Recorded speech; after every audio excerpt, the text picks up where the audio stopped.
오늘 말씀 우리 같이 보겠습니다. 마태복음 5장 13절에서 지난주에 이어서 동일한 말씀입니다. 마태복음 5장 13절에서 16절.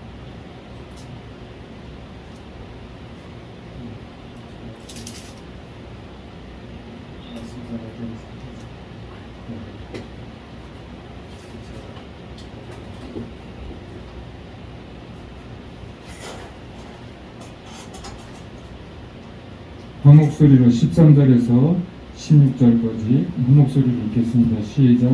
너희는 세상의 소금이니 소금이 만일 그 맛을 잃으며 옷으로 짜게 하리요 그에는 아무 쓸데없어 다만 밖에 버려져 사람에게 밟힐 뿐이니라. 너희는 세상의 빛이라. 산에 있는 동네가 숨겨지지 못할 것이요 사람의 등불을 켜서 말 아래에 두지 아니하고 등경 위에 두나니 이러므로 집안 모든 사람에게 비치느니라. 이같이 너희 빛이 사람 앞에 비치게 하여 그들로 너희 착한 행실을 보고 하늘에 계신 너희 아버지께 영광을 돌리게 하라. 아멘. 오늘은 산상수훈 두 번째 시간이죠. 첫 번째 시간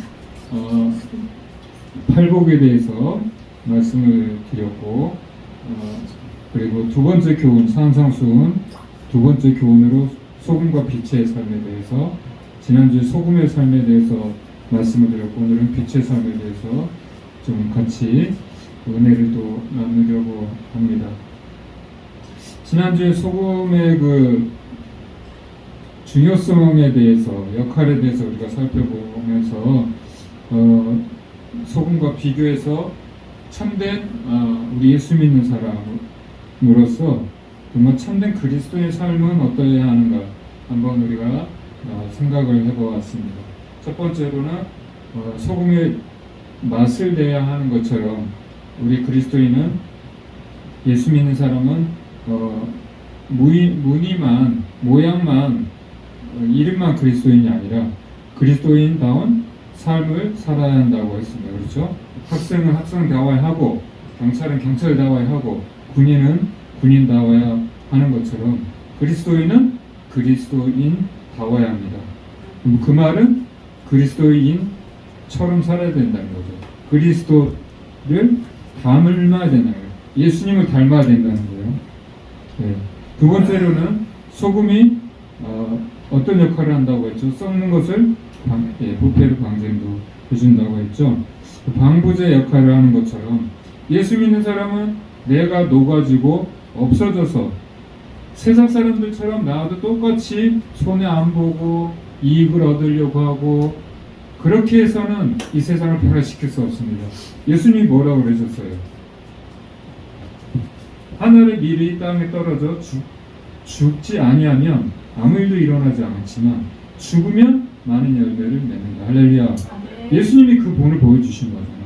예수님을 따라가는 우리 예수님의 믿음 그 제자들 예수님의 자녀들은 당연히 우리도 썩어져야 되는 거죠. 우리도 그래야 이 세상을 또 아름답게 부패를 막고 또 아름답게 우리가 변화시킬 수 있는 것이죠. 세 번째로는 소금이 어떤 역할을 한다고 했죠? 치료를 해주신다 있다고 했죠. 우리 인체에 소금이 없으면 안 된다고 했잖아요. 염분이 그렇죠. 0.9%의 염분이 필요하고 또 바다에도 이 바다가 썩지 않게 보존해주는 이유가 염분이 있기 때문에 그렇죠. 3%의 염분이 있기 때문에 바다가 그렇게 보존이 된다고 했습니다. 이런 것처럼 우리 그리스도인들도 이 세상과 이 사회에 꼭 필요한 존재가 되어서 있으나 마나한 그런 존재가 아니라 그래서 꼭 필요한 존재가 돼서 병들고 타락한 이 세상을 치유하고 회복하는 그런 소금과 같은 역할을 해야 된다고 말씀을 드렸습니다. 오늘은 두 번째로 빛의 기능에 대해서 역할에 대해서 우리가 같이 한번 생각을 해보면서 우리 그리스도인은 과연 어떤 삶을 살아야 하는가 우리가 한번 생각을 해보도록 하겠습니다. 먼저 빛은 기본적으로 어둠을 밝혀줍니다. 그렇죠? 오늘 예수님께서도 그렇게 말씀하셨잖아요. 너희는 세상의 빛이라. 산 위에 있는 동네가 숨겨지지 못할 것이요. 그렇죠? 사람이 등불을 켜서 말 아래에 두지 아니하고 등경 위에 두나니 이러므로 집안 모든 사람에게 비치느니라.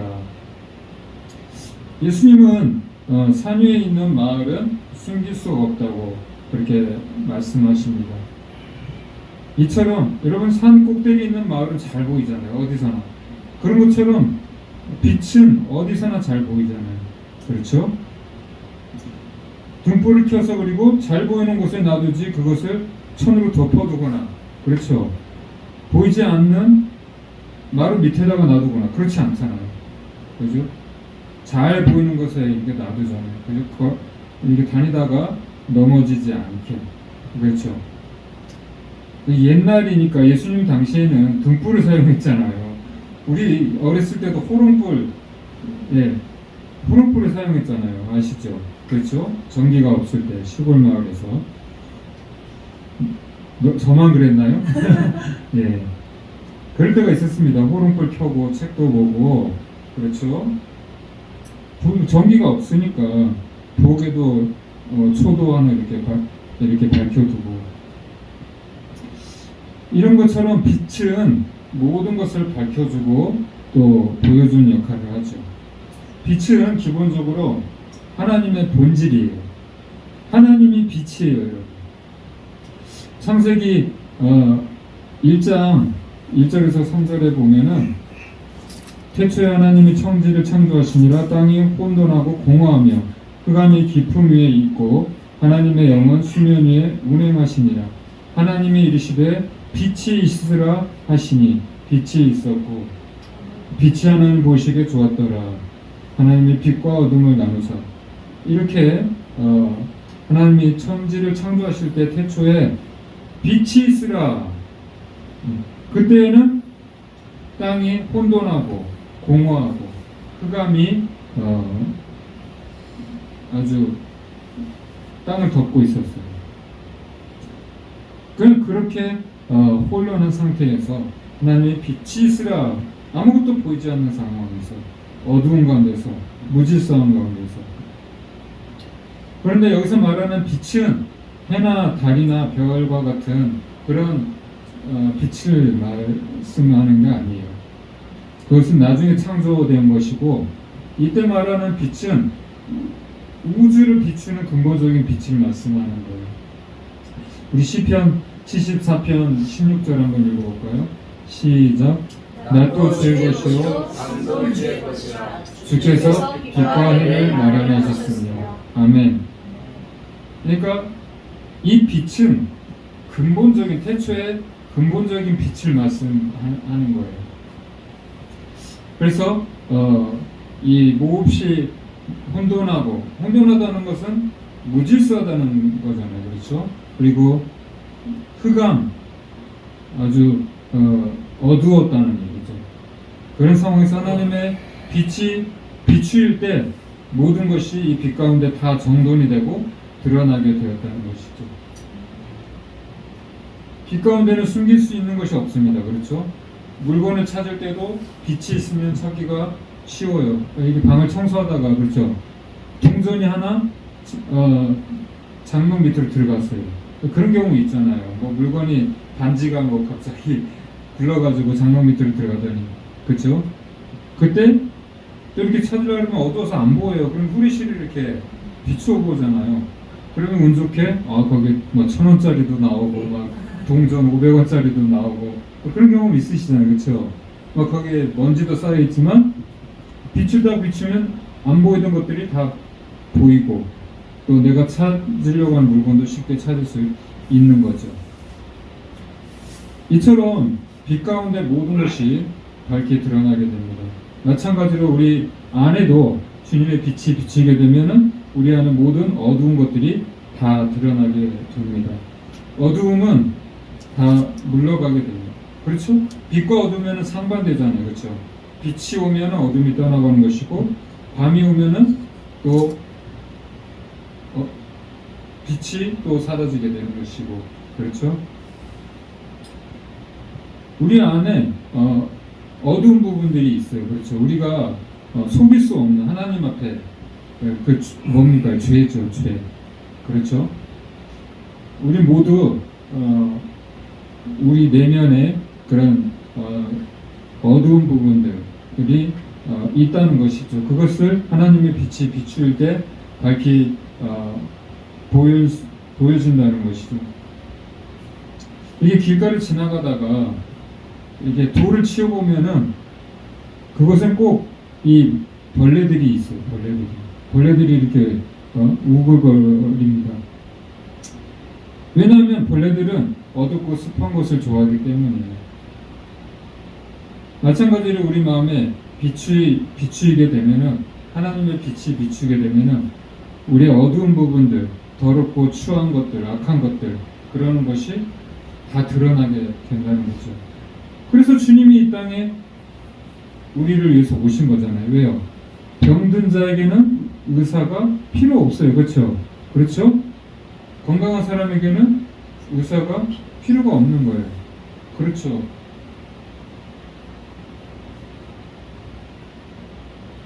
예수님이 그리고 의인을 위해서 이 땅에 오신 것이 아니라 죄인을 위해서 오신 거예요. 죄인을 불러 회개시키기 위해서 이 땅에 오셨다는 거예요. 그래서 우린 누구나 죄인이에요. 그렇죠? 또 우리가 예수님의 보혈로 의롭다함을 얻게 되었지만, 우리가 죄사함을 받고 우리가 의롭다함을 얻게 되었지만, 또 살면서 어때요? 우리가 또 잘못하잖아요. 하나님 앞에. 그래, 하나님 늘 그 빛 앞에 우리를 비춰볼 수 있어야 되는 거지. 그래서 이 빛은 마치 거울과도 같아요. 여러분, 거울을 통해서 어때요? 우리의 겉모습이 어떠한 것처럼 우리가 볼 수 있는 것처럼, 빛이 비추면 우리의 내면의 모습, 하나님의 빛이 비추면 우리 내면의 모습을 우리가 볼 수 있다는 거죠. 그래서 우리는 하나님의 그 빛 앞에 우리 자신의 허물과 우리의 그런 잘못된 그런 부분들을 솔직하게, 정직하게 그렇게 고백할 수가 있어야 돼요. 요한일서 1장 이게 5절부터 이렇게 보면 이렇게 말씀합니다. 우리가 그에게서 듣고 너에게 전하는 소식은 이것이니 곧 하나님은 빛이시라. 그에게는 어둠이 조금도 없으시다는 것이라. 만일 우리가 하나님과 사귐이 있다 하고 어둠에 행하면 거짓말을 하고 진리를 행하지 아니함이거니와 그가 빛 가운데 계신 것 같이 우리도 빛 가운데 행하면 우리가 서로 사귐이 있고 그 아들 예수의 피가 우리를 모든 죄에서 깨끗하게 하실 것이요 만일 우리가 죄가 없다고 말하면 스스로 속이고 또 진리가 우리 속에 있지 않을 것이요 우리가 우리 죄를 자백하면 그는 믿으시고 우리로서 우리 죄를 사하시며 우리를 모든 불의에서 깨끗하게 하실 것이요 이렇게 말씀합니다. 그렇기 때문에 하나님의 빛이 말씀의 빛이 비추어질 때에 내 내면에 죄를 깨닫고 또 회개할 수 있어야 하는 것입니다. 그리고 빛은 또한 어둠을 밝혀주고 또 우리 어두운 부분을 드러내줄 뿐만 아니라 빛은 우리의 인생의 길잡이 역할을 해줍니다. 여러분, 제가 어렸을 때에 7살쯤으로 기억을 하는데 심부름을 가거나 저는 시골에서 촌에서 살았거든요. 촌 구석에서 살았는데 전기가 없어요. 그때는. 그러니까 어디 밤에 심부름을 가거나 어디를 이렇게 친척집을 가거나 하면은 아무것도 보이지 않습니다. 여러분, 완전 온통 새까매요. 가로등도 없어요. 예, 전기가 귀하던 시절이니까. 그러면 어떻게 갑니까? 달빛을 의지해서 갑니다. 달이 이렇게 환하게 밝혀주면 다 길이 이렇게 보이는 거예요. 빛은 하나님의 말씀을 의미합니다. 우리 시편 119편 대보절 한번 읽어볼까요? 시작. 주의 말씀은 내 발의 등이요 내 길의 빛이니이다. 아멘. 오늘 우리 찬양이 아름답고 귀한 말씀 생명샘이로다. 그렇죠? 달고 오면 그 말씀, 생명의 말씀, 길이 되시고 빛이 되시는, 그렇죠? 그 찬양과 같이 이 하나님의 말씀은 우리 발에 등이 되시고 우리 길을 비춰주는 빛이 되는 것입니다, 여러분. 그러니까 여러분, 힘들고 어려울 때 당황할 필요 없어요. 하나님의 말씀을 보면 답이 나옵니다. 거기에 길이 보여요, 여러분. 또한 이 빛은 예수님을 의미합니다. 예수님이 바로 말씀의 빛이시고 생명의 빛이 되십니다. 요한복음 1장 1절에서 5절에 이렇게 보면은 사도 요한이 예수님에 대해서 이렇게 기록을 하고 있습니다. 태초에 말씀이 계시니라. 이 말씀은 하나님과 함께 계셨으니 이 말씀은 곧 하나님이시니라. 이 말씀이 누굽니까? 바로 예수님이죠. 예수님. 그가 태초에 하나님과 함께 계셨고 만물이 그로 말미암아 지은 바 되었으니 지은 것이 하나도 그가 없이는 된 것이 없느니라. 4절에 보면은 그 안에 생명이 있었으니 이 생명은 사람들의 빛이라. 빛이 어둠에 빛이 돼 어둠이 깨닫지 못하더라.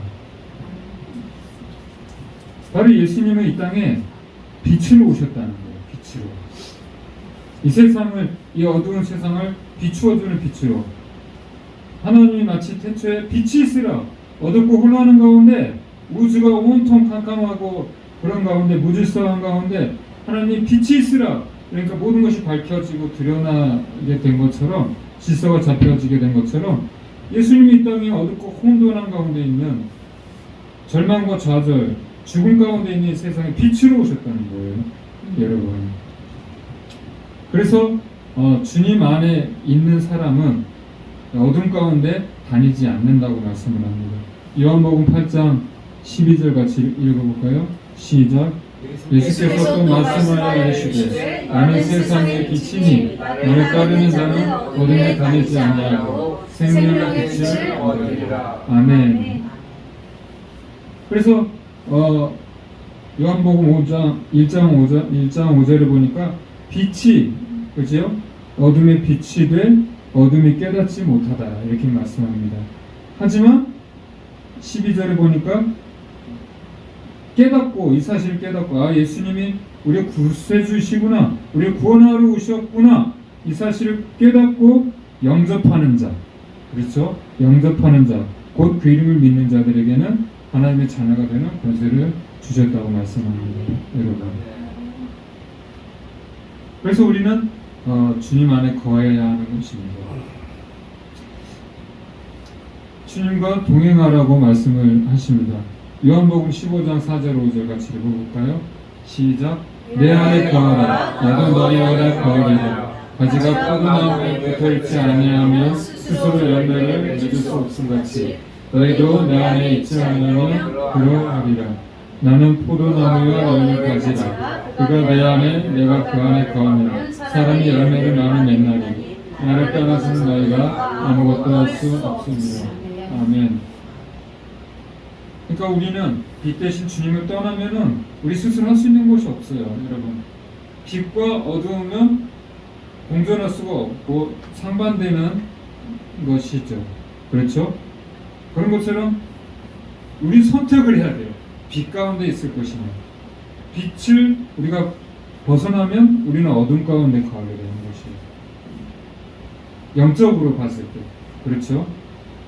그러니까 우리는 예수님 안에 거하기를 힘써야 하는 것입니다. 또한 빛은 병을 치료하는 기능이 있어요. 방사선이나 레이저나 자외선, 또 열치료 이런 것들은 모두 빛을 이용한 치료 방법이에요.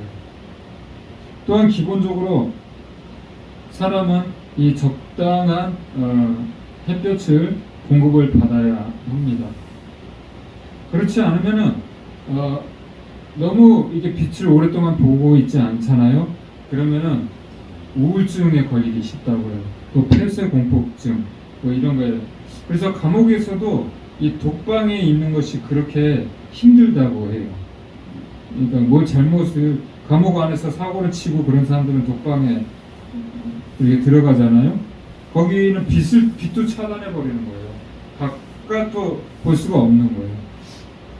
그 공포감이 엄청나다고 하더라고요. 그래서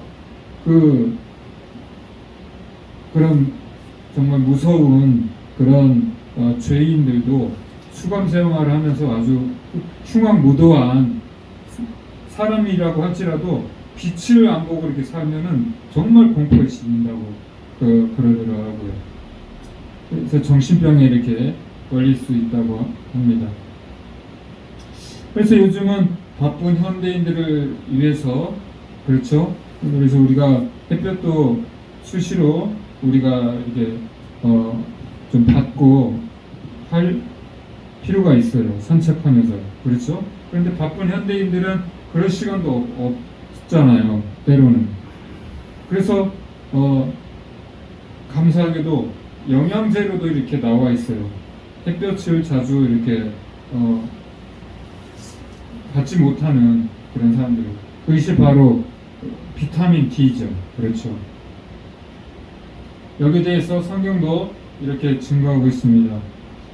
이 빛이 치료제가 된다는 것을 말라기서 4장 2절에 같이 읽어보겠습니다. 시작. 내 이름을 경외하는 너에게는 공의로운 해가 떠올라서 치료하는 광선을 비추리니 너희가 나가서 영광에서 나온 송아지 같이 뛰리라. 할렐루야. 그래서 이 빛은 하나님의 빛은 치료의 역할도 한다는 것이에요. 여러분, 저는 지금 몸이 지금 안 좋잖아요. 아파 보신 분들은 알 거예요, 여러분. 이 얼마나 빨리 낫고 싶은지. 아파 본 사람들, 어디가 아파 본 사람들은 빨리 이 병에서 벗어나고 싶다, 낫고 싶다, 그런 마음을 아마 가져보셨을 거예요. 저도 지금 그래요. 하나님이 빨리 고쳐주셨으면 좋겠어요. 그래서 치유의 이 광선이, 하나님의 이 빛이 이 레이저보다 더 이 빛나는 이 광선이 비추어 주셔가지고 고침을 받았으면 좋겠다는 그런 소망이 있거든요. 그래서 내 이름을 경외하는 너에게는 공의로운 해가 떠올라서 치료하는 광선을 비추리니 너희가 나가서 외양간에서 나온 송아지같이 뛰리다. 우리 모두에게 그런 빛이 비추어지기를 소망합니다. 그래서 우리 몸도 마음도 우리 심령도 다 치유가 되기를 소망해요. 네. 마지막으로 빛은 희망, 소망을 상징합니다. 이 밤이 지나고 어둠이 지나면 아침이 오죠. 그렇죠? 그러면 해가 떠오르죠. 그때를 서광이 비친다고 이렇게 말하잖아요. 새벽녘에. 그렇죠? 빛이 이렇게 어둠이 또 이렇게 서서히 이렇게 물러가면서 동이 이렇게 틀 때 서광이 비친다고 하잖아요. 그렇죠? 이 서광이라는 말이 바로 이 희망을 상징하는 말이에요. 이 소망을 상징하는 말이에요. 새벽 서자, 빛광자. 예. 어떤 좋은 일이 일어날 것 같은 그런 징조, 그런 예감, 예. 그런 기대를 내포하고 있는 그런 말입니다. 서광이 비친다. 그런 말을 많이 들어보셨죠? 네 인생에도 햇볕이 비칠 때가 있을 거야. 서광이 비칠 거야. 뭐 이런 말 많이 하잖아. 그렇죠? 그래서 이 빛이라는 말에는 이러한 소망이 들어있는데, 또 우리가 새 아침마다 어때요? 새 아침마다 우리가 일치를 보면서 소원을 비는 것도 그런 이제 기도와 소망을 담고 있는 것이죠. 그리고 먹구름이 거치고 해가 뜨면 또 사람들이 얼굴이 밝아지죠. 어렸을 때 그런 이제 기억들이 많이 있는데 소풍 가는 날이 있잖아요. 비가 오면 얼마나 마음이 우울한지 몰라요. 예. 밤새 밤 설치고 잠도 설치고 소풍 간다고 하니까 뭐가 그렇게 좋았는지 그때는 소풍 가는 게 사실 그때는 그렇게 놀이문화가 많이 없었잖아요. 저 어렸을 때는 많이 없었단 말이에요. 그냥 밖에 나서 뛰놀고 뭐 게임하고 그런 게 없었잖아요. 그러니까 소풍 가는 게 이런 큰 낙이었죠. 잠도 설치고 막 그러고 이렇게 잠도 안 자고 빨리 아침이 와라 그러고 소망하고 있는데 날이 흐려 비가 올라 그래. 그럼 얼마나 마음이 힘들고 우울한지 그런 경험들이 다 있었을 거라고 생각을 해요. 우리 야유회 가는 날 5월 달에 야유회 가는 날도 약간 날씨가 흐리다고 흐렸잖아요. 그리고 비 온다는 그런 얘기도 있었잖아요. 나중에 비가 왔었나요? 안 왔어요. 안 왔나요? 네. 저녁. 그래서 저녁에 왔죠. 그렇죠. 그러니까 우리 잘 그날 놀고, 그러니까 그날 원래 비 온다는 얘기도 있었어요. 일기예보에. 그래서 좀 걱정을 했었는데 이처럼 이 빛은 우리에게 희망을 줘요. 네, 우리에게 이렇게 기쁨을 주고 소망을 주고. 그래서 광복절이라는 말도 그런 의미의 뜻이라고 해요. 광복절. 저도 그 생각을 저는 못 해봤는데 이걸 말씀 준비하면서 왜 광복절이라고 해방된 날을 광복절이라고 했지? 의미를 이렇게 생각해 보니까 빛광자예요. 예, 빛이 비치는 것처럼 서광이 비치는 것처럼 다시 우리의 그 삶의 그런 어두움이 물러가고 모든 것이 회복됐다. 그런 의미로 광복절. 그렇죠? 빛광자 회복될 복절. 그렇죠? 빛이 다시 비추게 되었다. 빛이 회복되었다.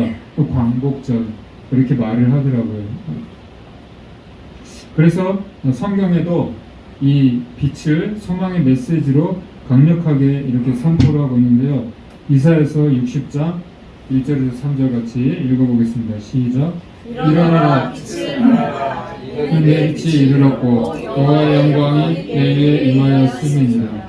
보라 어둠이 땅을 덮을 것이며 캄캄함이 만민을 가리우려니 오직 여호와께서 내 위에 임하실 것이며 그의 영광이 내 위에 나타나리니 나라들은 내 빛으로 왕들은 내 비치는 내 광명으로 나아오리라. 아멘. 이 이사야서는 심판에 대한 메시지를 담고 있어요. 기본적으로 이스라엘 민족을 비롯해서 또 열방에 대한 각 민족마다 하나님을 떠나서 우상 숭배하고 죄를 지은 것에 대해서 하나님이 심판하시겠다, 그리고 진노하시고 그런 무서운 말씀이 기록이 되어 있는데 그것으로만 그치는 것이 아니라 다시 회복시키겠다. 희망의 메시지가 들어있어요. 바로 이 말씀이 그 중에 한 말씀인데요. 왜냐하면 하나님은 우리를 징계하시고 심판하시는 것이 목적이 아니에요. 살리시는 것이 목적입니다. 할렐루야. 네. 부모가 자식이 잘못할 때 그냥 징계하는 게 목적인가요? 그것을 통해서 깨닫기를 바라는 거잖아요. 그렇죠. 잘못을 빨리 깨닫고 돌이키기를 바라는 거잖아요. 그래야 사니까, 계속 잘못하면 인생 망치니까 하나님도 그러신 거예요. 심판하고 징계하시는 것이 그게 목적이 아니에요. 우리를 살리시기 위한 징계이신 거죠. 책망이신 것이죠. 그래서 일어나라 빛을 발하라. 너희가 지금은 그렇게 내가 책망을 하고 또 잘못에 대해서 그렇게 마땅히 벌을 받아야 하긴 하지만 너희들이 깨닫고 돌이키면 다시 너희들은 회복될 것이다. 다시 살아날 것이다. 일어나라 빛을 발하라. 어둠 가운데 있지 말고. 그래서 하나님의 영광이 내 위에 임할 것이다. 다시 그렇게 하나님의 영광이 내 위에 임하게 되면 너희가 열방을 비추는 그런 빛으로 다시 일어나게 될 것이다. 할렐루야. 우리에게 그런 소망이 있기를 소망합니다, 여러분.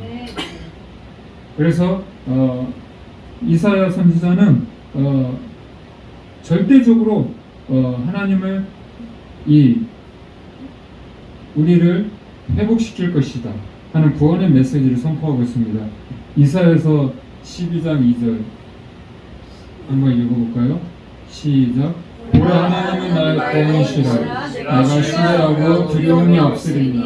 주 여호와는 나의 힘이시며 나의 노래시며 나의 구원이시니라. 아멘. 그러니까 하나님은 심판하시고 우리에게 절망만 주시는 그런 분이 아니라는 거예요.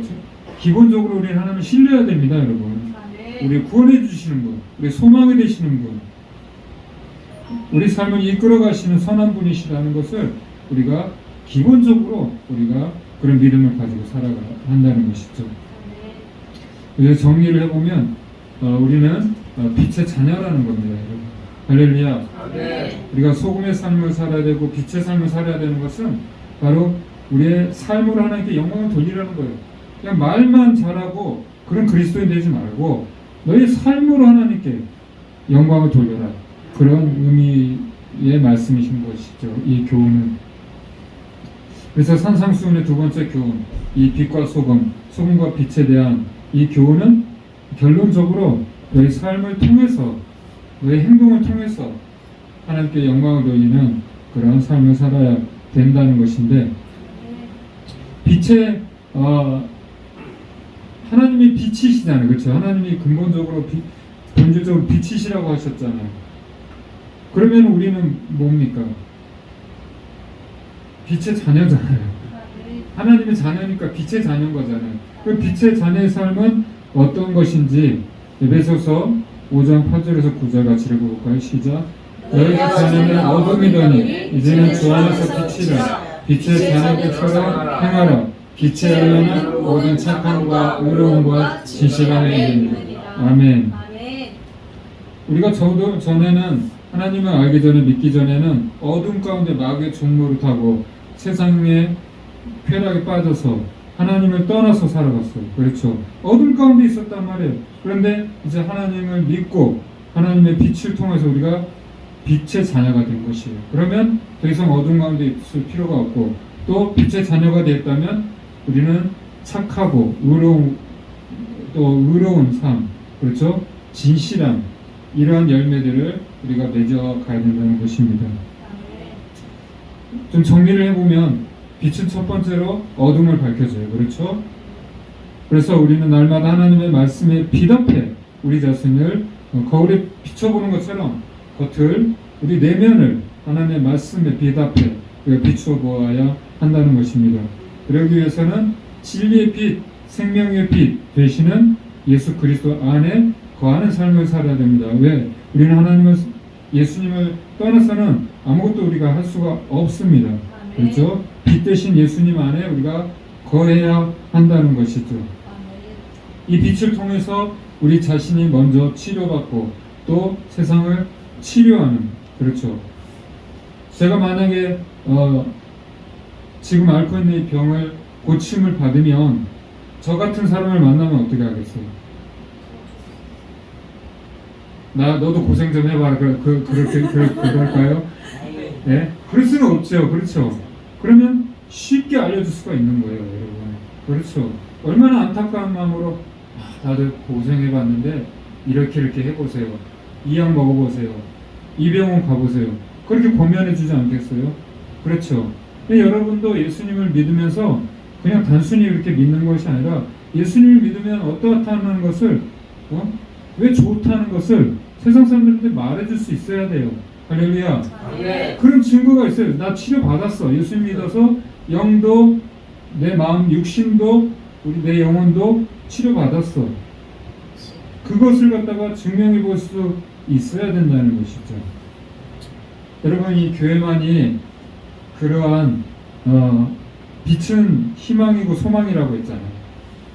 아직도 교회가 많이 지금 욕을 먹기도 하고 예전만큼 그리 영향력이 있지는 않아요. 많이 떨어진 건 사실이에요. 영향력이 떨어진 건 사실인데, 그래도 아직도 교회만이 여러분 세상의 희망이에요. 소망이에요. 왜 그런지 아세요? 하나님은 우리에게 사명을 맡겨주셨어요. 너희는 세상의 소금이다. 세상의 빛이다. 여러분, 세상을 보세요. 저마다 그냥 자기 살기 바쁘지 다른 사람 생각합니까?